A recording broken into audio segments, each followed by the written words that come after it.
Mohammed Kudus has had a major setback in his injury for Tottenham Hotspur. Mohammed Kudus is not going to be with us for the end of the season, and unfortunately, any hopes we had of having an actual right winger in place, our best attacker back for our fight in relegation, is no more.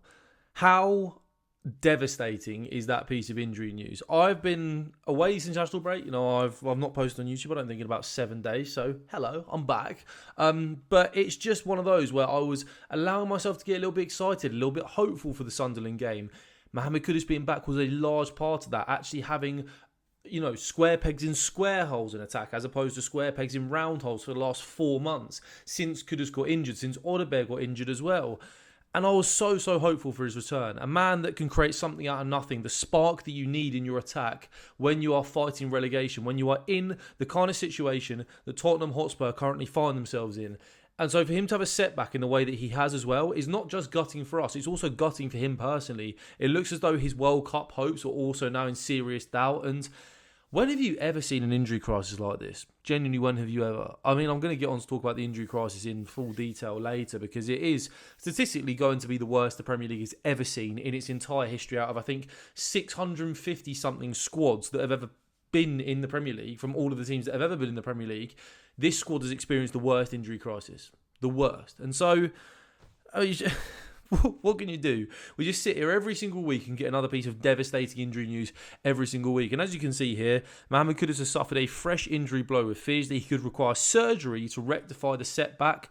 The Ghanaians' World Cup hopes are now in serious doubt. And so, essentially what's happened, I imagine, is as he's been stepping up his recovery, as he's been doing his individual training, as was reported he was doing over the past couple of weeks in the lead up to him returning to full first-team training and then obviously to the Tottenham Hotspur squad and to the matchday squad, he has suffered a big setback, which requires significant surgery, like really significant surgery. Apparently it is groin-related. Obviously, the injury that he has suffered was a serious muscle injury beforehand anyway. It was affecting, obviously, his hamstring/groin area. And then now it looks like he's going to have major surgery, which we thought he had avoided. And that's just, it's horrible. And we don't even know what kind of impact this is going to have on Mohammed Kudus in long term. In terms of, he is a player that thrives off of, and his game is built around his explosiveness, it's around his athleticism, around his ability to shift and go, get past the man. That is what his game is built around. And so what impact will this injury have long term on him? I think it's obviously 2 surgeries now. That is really not good. Really not good at all. And so, just devastating from that point of view as well for him personally. And it's just one of those where this is going to be a 7-month injury total. A 7-month injury. And that's basically ACL. That's basically ACL levels of timeout that we are talking about here for back-to-back injuries. And it's killed the first year of his Tottenham Hotspur career. And it could kill us in the relegation fight. This is the kind of injury, the kind of player that we needed back to really boost our chances of survival. And so not having him back is a real hit to our chances of survival. I'm not going to go all doom and gloom in terms of the relegation. I still think that, I'm still hopeful that we get out of it. But Mohammed Kudus was the one who was really carrying a lot of that hope for me. But when you want to talk about a player coming to Tottenham Hotspur and just all of a sudden becoming one of the most injury-prone players you've seen, after not suffering injuries for a long period of time, we've had Solanke in recent years. We've had all sorts of players in recent years who have suffered from being at Tottenham Hotspur in terms of injuries. And now Mohammed Kudus didn't suffer an injury for 3 years up until he joined Tottenham Hotspur this season. He then had a minor injury in November. And then he's obviously now had the big injury that he picked up in early January that he's now going to be out for 7 months after previously not having missed 3 years of football. His entire time at West Ham, his entire 2.5 years at West Ham, he didn't pick up a single injury. Not one single injury that meant he missed any football for West Ham. He was injured for a period of time at Ajax. He obviously had that rib injury. He had an ankle injury too there. But in terms of missing any football since he's been in the Premier League until Tottenham Hotspur, it's obviously just Dr.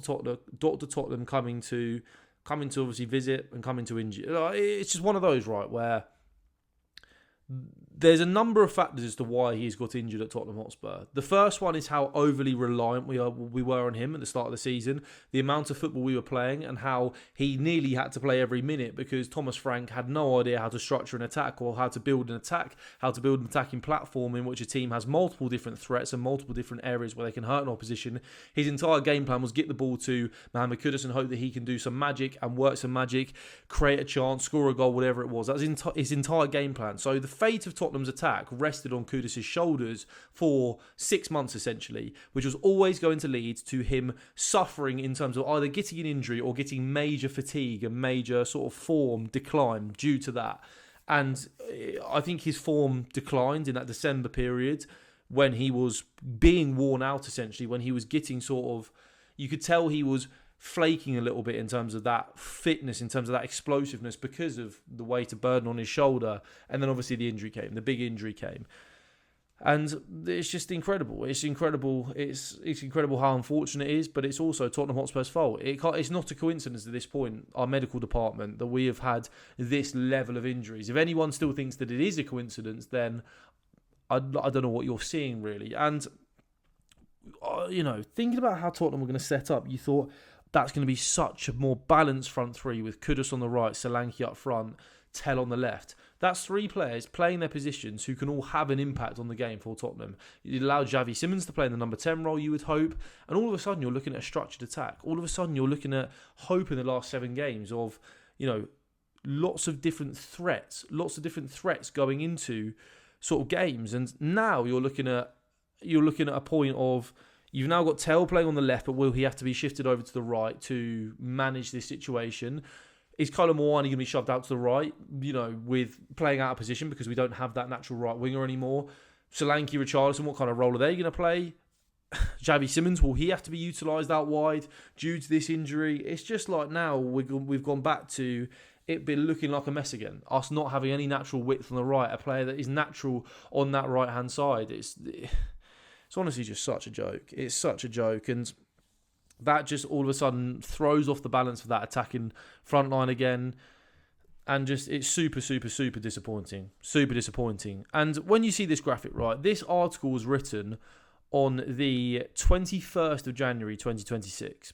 And it was basically detailing all of the injuries in the Premier League, right?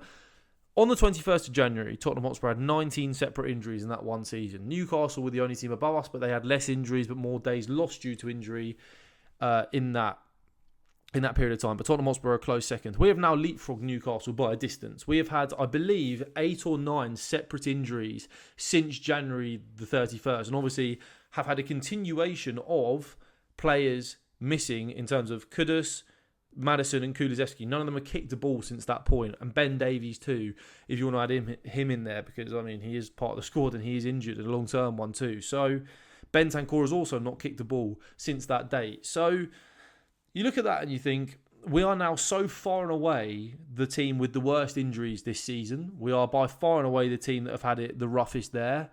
You need to look internally as to why that is, of course. Like I said, it's the medical team, it's the over-reliance on certain individuals, it's all of those things added together. It's also a continuation, a hangover of the injury crisis that we had last season, and that is a large part of the reason why we are in this relegation fight. There's lots of reasons as to why we're in this relegation battle, but that is, I would argue the injuries are probably the biggest reason as to why we are down there. Because if you're talking about having a fully fit Dane Kulusevski, Maddison and Kudus for this period of time, even just those three alone, you're probably looking at an extra 10 to 15 points that they would have won you in games, which obviously would have had us far out away from that relegation battle.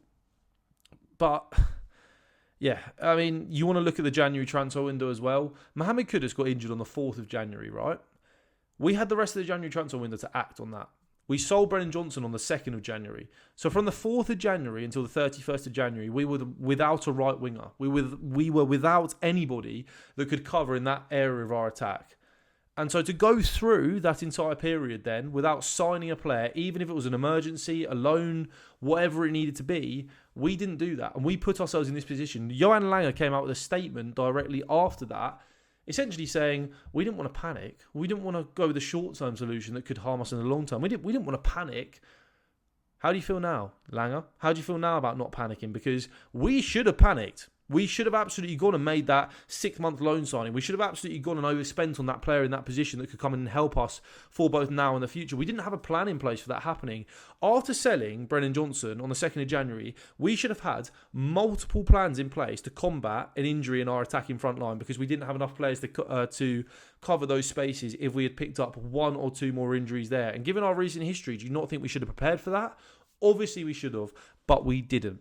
Of course we didn't. Of course we didn't go and prepare that, because our board is incompetent, our sporting director is incompetent, and we didn't want to go and spend that money. We didn't want to go and take that risk because we didn't have the plans in place to go and execute that plan, which any team should have in place. And Tottenham Hotspur, just the amount of times we failed to have a plan and to then execute that plan in crisis situations is just mental, especially over the last 2 years.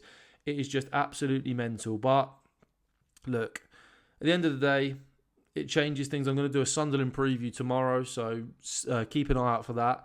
And obviously that will be previewing the Sunderland game with what we have available now, talking about how we combat the Mohammed Kudus injury, what option I think Roberto De Zerbi will go with to combat that injury. One thing that does make me feel a little bit better is just having De Zerbi in charge, having a manager that can coach an attacking structure that makes me feel better about having one man missing. Like when he was missing with Frank, it was a real concern in terms of, well, Frank's whole attacking game plan was Mohammed Kudus. I think De Zerbi will be able to work around it, problem solve and find solutions better. So that does make me feel a little bit better about it. But yeah, still obviously just not ideal at all. So keep an eye out for that preview that will be dropping tomorrow. Like I said, if you are new to the channel, please do subscribe. Please like the video as well. We are pushing 8,000 subscribers. So thank you very much for all the support. And yeah, I will see you in the next one very, very soon. Adios.